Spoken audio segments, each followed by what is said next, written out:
Hey guys, अस्सलामु अलैकुम। आज हम डिस्कस करने वाले हैं contribution to physical sciences by the Islamic world को। ठीक है, सो 2 क्लासेस हम इसकी डिस्कस कर चुके हैं, जिसमें हमने इंट्रो पढ़ा था, डेफिनेशन पढ़ी थी फ़िज़िक्स की, और इंट्रो पढ़ा था कि भाई फ़िज़िक्स का आगाज़ किस तरह से हो रहा था। सो ये चीज़ें हमने पढ़ी थी। सो इसके बाद 2 टॉपिक्स बीच में और भी थे, लेकिन उनको मैंने छोड़ दिया क्योंकि वो बिल्कुल भी इंपॉर्टेंट टॉपिक्स नहीं है। मीन्स वो रटने वाले टॉपिक्स हैं, आपको उनको रट्टा लगाना है, ठीक है ना। उसमें समझाने वाली स्पेशल कोई बात नहीं है। सो समझाने वाली जब कोई बात इसमें ख़ास है नहीं, तो फिर मुझे नहीं लगता कि उसको हमें यहाँ पे डिस्कस करना चाहिए, ठीक है ना। अगर फिर भी आप लोग कहेंगे तो हम लोग कर लेंगे डिस्कस, ठीक है। सो अब हम स्टार्ट करते हैं contribution to physical sciences by the Islamic world. मैंने आपसे कहा था, जब मैंने लास्ट लेक्चर आप लोग को दिया था, कि मुसलमानों ने भी जो थे कुछ ना कुछ काम किए थे इस फ़िज़िक्स की फील्ड में, लेकिन उसको हम डिस्कस करेंगे सेक्शन नंबर 1.3 में। आपसे यही कहा था। सो 1.3 सेक्शन नंबर यहाँ आप लोगों के सामने है और अब हम डिस्कस करने जा रहे हैं। वैसे तो ये भी रटने वाली ही चीज़ें हैं, बट थोड़ी बहुत मुझे लगता है इसको समझना चाहिए, क्योंकि थोड़ी बहुत ट्रिक्स हैं मेरे पास। क्योंकि जब मैंने इन चीज़ों को पढ़ा था तो मेरे लिए बहुत मुश्किल था कि कौन सी बुक किसने लिखी है, किस साइंसदान का किस तरह से नाम याद रखना है। तो मेरे लिए बहुत मुश्किल था ये सारी चीज़ें याद रखना। सो मैंने क्या किया है, आप लोगों के लिए इसीलिए ही ये वीडियो बनाई है, ताकि वो मैं ट्रिक्स आप लोगों के साथ शेयर कर सकूं। लाइन बाय लाइन पढ़ेंगे और वो ट्रिक्स मैं आप लोगों को अकॉर्डिंग टू देयर लाइन बताती जाऊंगी। So inspired by the Quranic verses and teachings of the holy prophet Muhammad सल्लल्लाहु अलैहि वसल्लम, the Muslims translated the ancient book and initiated the original research at the end of 19th century.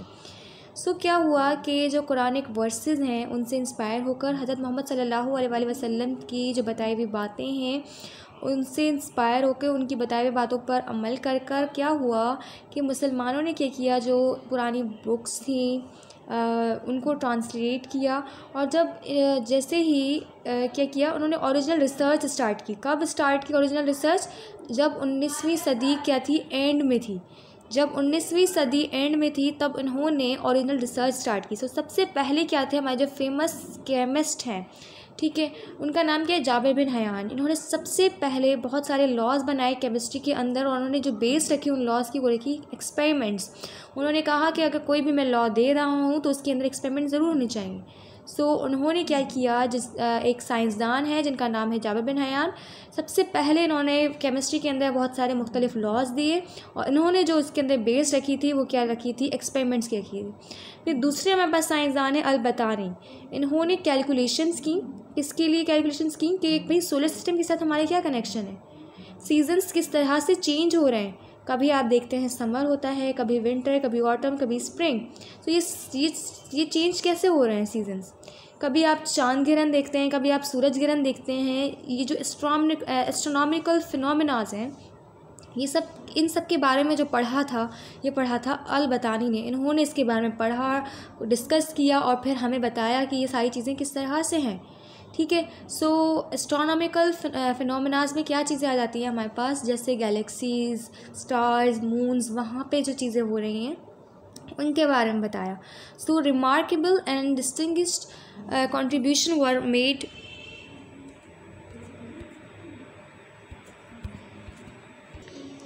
Bye outstanding Muslim scientist name al Khwarizmi. Al Khwarizmi हमारे पास एक साइंसदान थे।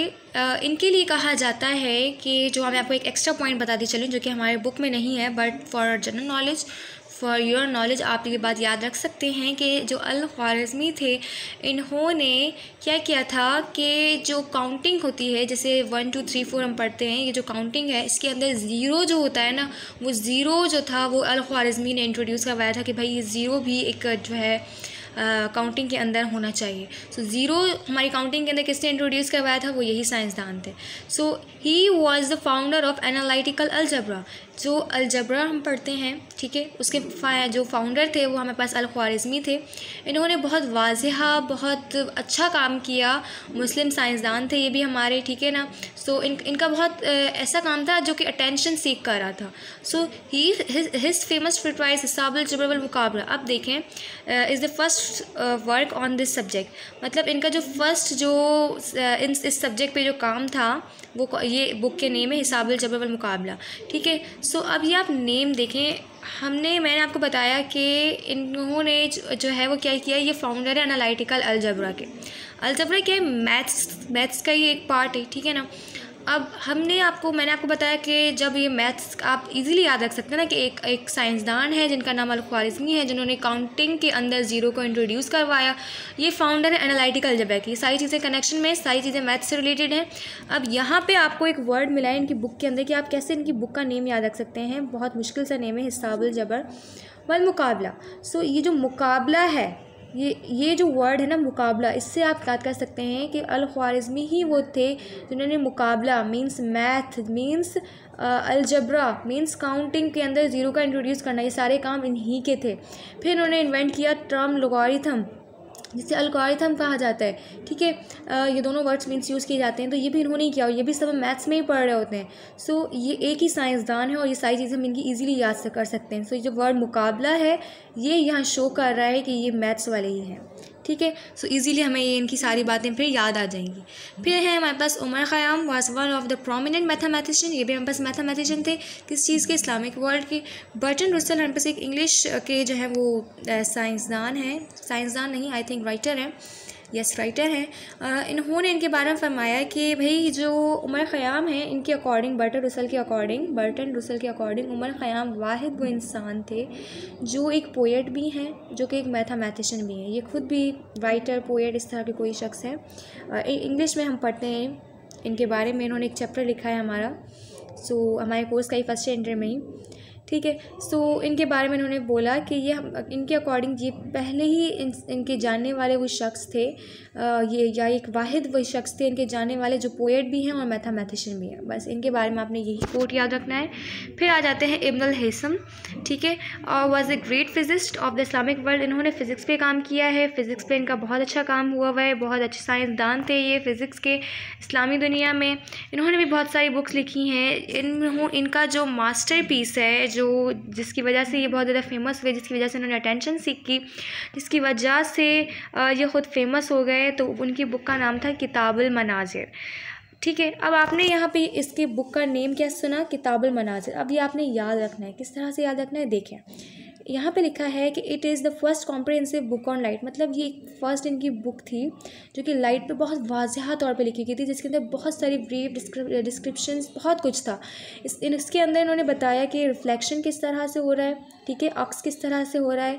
उसके अलावा refraction, मतलब कोई भी चीज़ अगर लाइट फॉर एग्जाम्पल इस तरीके से पास हो रही है, कोई एक मीडियम वहाँ से पास हो रही है और वहाँ से वो मुड़ जा रही है, ये चीज़ रिफ्रैक्शन कहलाती है कि किसी मीडियम के अंदर लाइट का मुड़ जाना। So he constructed pinhole camera, इन्होंने पिन होल कैमरा जो थी वो बनाई थी। इनका जो वंडरफुल चैप्टर है इस बुक के अंदर वो ह्यूमन आई के ऊपर है।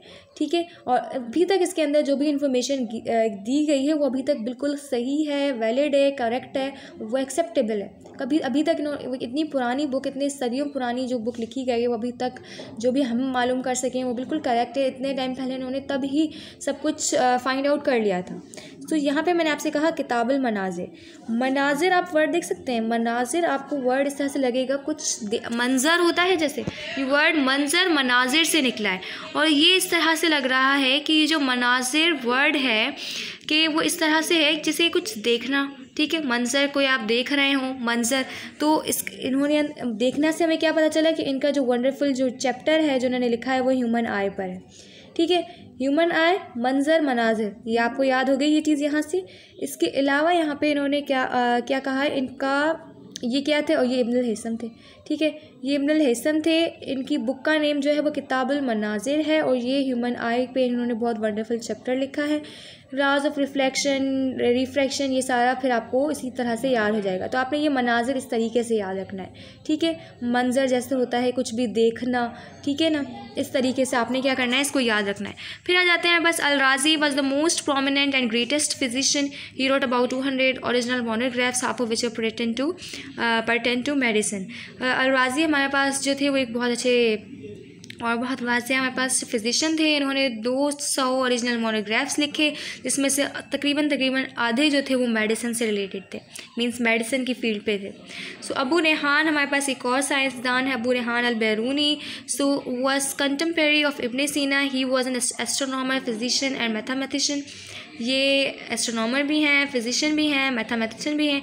ये इंडिया में कुछ टाइम पे रहे थे जब किसका दौर था, मुग़ल एम्पीरियर अकबर का दौर था। ठीक है, किसका दौर था, मुग़ल एम्पीरियर अकबर का जब दौर था। तो इनकी जो फेमस बुक है वो है किताबुल कानून अल मसूदी, और वो इंसाइक्लोपीडिया ऑफ एस्ट्रोनॉमी पर लिखी गई है। अब ये बुक का नेम और ये किसके दौर में थे और ये खुद कौन है, ये आपने किस तरीके से याद रखना है। देखिए, इन्होंने यहाँ कहा किताबुल कानून अल मसूदी। कानून मीन्स लॉज होंगे। जब लॉज होंगे तो किसी अच्छे का दौर होगा, किसी एम्पीरियर का, किसी अकबर का, किसी बादशाह का दौर होगा, तभी तो कानून होंगे। तो आप ये चीज़ें इस तरीके से याद कर सकते हो कि कानून जब बुक का ज़िक्र आए तो वो इनका दौर था। और इनके दौर में कौन थे हमारे पास, ये जो मुग़ल एम्पीरियर थे, इनके दौर में हमारे पास अबू रेहान अल-बैरूनी साहब थे, जिनकी हम यहाँ पे ज़िक्र कर रहे हैं। ठीक है ना, जो कि इंडिया में रहे थे इनके दौर में। और ये अकबर साहब की वजह से हमें याद हो गया किताबुल कानून अल मसूदी। ठीक है, जो कि एस्ट्रोनॉमी पर लिखी गई थी। फिर हैं याकूब बिन इशाक अल-किंदी। इन्होंने भी बहुत सारी बुक्स लिखी थी, मैथ्स पर, एस्ट्रोनॉमी पर, मेडिसिन पर और दूसरे सब्जेक्ट्स पर। ये आपने रट्टे मारने, इसका तो कोई खास है नहीं। फिर लास्ट हमारे पास आ जाते हैं Ibn Sina was famous for his original research in the field of medicine. Ibn Sina जो थे, इन्होंने अपनी ओरिजिनल रिसर्च की कौन सी फील्ड में की भाई, मेडिसिन की फील्ड में की। इन्होंने the use of catheters, he use intravenous injection by mean of silver syringe, means जो इंस्ट्रूमेंट्स डॉक्टर्स यूज़ करते हैं इन हॉस्पिटल्स उनको इंट्रोड्यूस करवाया। जैसे इंट्रावेनियस इंजेक्शन मीन्स वीन के अंदर जब इंजेक्शन को इंट्रोड्यूस करवाया जाता है, मीन्स वीन्स के अंदर जो इंजेक्शंस डाली जाती हैं bye means of silver syringe, means इनकी जो सिरिंज थी वो सिल्वर थी, उसको इन्होंने इंट्रोड्यूस करवाया। सो इनकी जो फेमस बुक है उसका नाम है अल कानून फिल तिब कानून। अब देखें, ये आप बुक का नेम इस तरह से याद कर सकते हैं कि अल कानून फिल तिब कानून। ठीक है ना, फिल तिब तिब वर्ड होता है तबीयत, मतलब तिब वर्ड उर्दू में यूज़ किया जाता है, मीन्स जो तिब की तालीम मीन्स मेडिसिन से रिलेटेड पढ़ते हैं। तो ये जो तिब है ये मेडिसिन के बारे में पढ़ा, ये मेडिसिन के बारे में पढ़ रहे, तो ऑब्वियसली यही कैथेटर्स, यही सिल्वर सिरिंज और इंट्रावेनियस इंजेक्शन इंट्रोड्यूस करवाएंगे। सो इस तरह से ये आप नाम याद रख सकते हैं। इन्होंने लिखा था अल शिफा, एक बुक है, वो फ़िलासफ़ी पे लिखा था, इंसाइक्लोपीडिया ऑफ फ़िलासफ़ी पे, दिस कंप्राइजेस, जिसके अंदर कौन कौन चीज़ें थी, लॉजिक्स के बारे में बताया, फिज़िक्स के बारे में बताया, मैथमेटिक्स के बारे में बताया और मेटाफिज़िक्स के बारे में बताया। मेटाफिज़िक्स में एक्चुअली हम इमोशंस के बारे में पढ़ते हैं। ठीक है, सो ये हमारे पास थोड़ा सा लेक्चर था, या आप कह सकते हैं बुक रीडिंग थी इस चैप्टर की। सो ये टॉपिक अगर वैसे तो रटे वाला है, अगर आपको समझ आ गया है थोड़ा बहुत, क्योंकि इसमें कुछ समझने वाला था नहीं, है तो रट्टा ही, बट कुछ ट्रिक्स आप लोगों के साथ मैंने शेयर की कि अकॉर्डिंग टू MCQs अगर ये कुछ आ जाता है तो आप इसको याद रख सकते हैं, क्योंकि इनमें से समटाइम्स ऐसा MCQs बनता है कि ये साइंसदान हैं, इनका आप बता दें कि इन्होंने कौन सी बुक लिखी थी या फिर ये किस लिए फ़ेमस थे या इनके बारे में किसने क्या कहा। जैसे हमारे पास उमर ख़याम साहब के बारे में वर्टर रुसल ने कहा था। सो इस तरह से थोड़े थोड़े MCQs बन सकते हैं जो आप अपने माइंड में रख सकते हैं। सो अगर आपको मेरी वीडियो पसंद आई तो प्लीज़ इसे लाइक कीजिएगा, अपना ख्याल रखिएगा, दुआ में याद रखिएगा। अल्लाह हाफ़िज़।